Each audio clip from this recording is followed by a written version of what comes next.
இந்த பீகாரில் 65 லட்சம் பேர் அல்லது 1.5 கோடி பேருக்கு வாக்குரிமை கொடுப்பதில் திராவிட முன்னேற்ற கழகத்திற்கோ அதிமுகவுக்கோ ஒரு பிரச்சனையும் இருக்க முடியாது. ஏனென்றால் அவன் கூலிக்கு வந்தவன் வாக்குக்கு 1000-500 கொடுத்தால் வாக்கை போட்டு விடுவான். அது ஒன்றும் பிரச்சனை கிடையாது.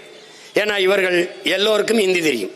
உதாரணமாக அறநிலைத்துறை அமைச்சர் மாண்புமிகு நம்முடைய ஐயா சேகர்பாபு அவர்கள் இந்த சவுகார்பேட்டையில் தீபாவளிக்கு எல்லாருக்கும் பரிசு கொடுத்து இவர் வாக்கு மேகே நமக்கு போட்டு மேகே இந்தியில பேசுவார்கள், இந்தியிலே சோறுட்டி விட்டுவார்கள், இந்தியிலே பேசி வாக்கு கேட்பார்கள்.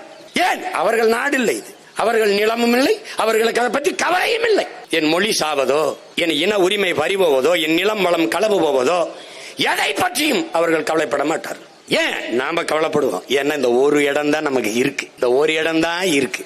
எனக்கு வரலாறு இருக்கு. தெற்காசிய முழுமைக்கும் பரவி வாழ்ந்தேன், இந்திய துணைக்கண்ட முழுமைக்கும் பரவி வாழ்ந்தேன். பயன் இல்லை, காலடியில் அரைக்கிரவுண்ட் இடம் தான் இருக்கு. இதுலயும் 6 பேர் அங்கிங்கும் கால் வச்சிருக்கான். இப்ப இந்த கால்களை அப்புறப்படுத்தலைன்னா நிக்க இடம் இல்லாம போயிடுவான். இருக்க இடமற்றவன் அனைத்துலகம் பேச அருகதையற்றவன். உன் இடத்தினை உறுதி செய், உன் இனத்தை முன்னிறுத்து. இருக்க இடமற்றவன் அனைத்துலகம் பேச அருகதையற்றவன். சும்மா நிக்க இடம் இல்லாம அமெரிக்க ஏகாதிபத்தியமே, ரஷ்ய முண்ட நிக்கிற இடம் ஒண்ணுது இல்லைங்கிட்டு போ, எதையா போயிட்டு படாங்கிட்டு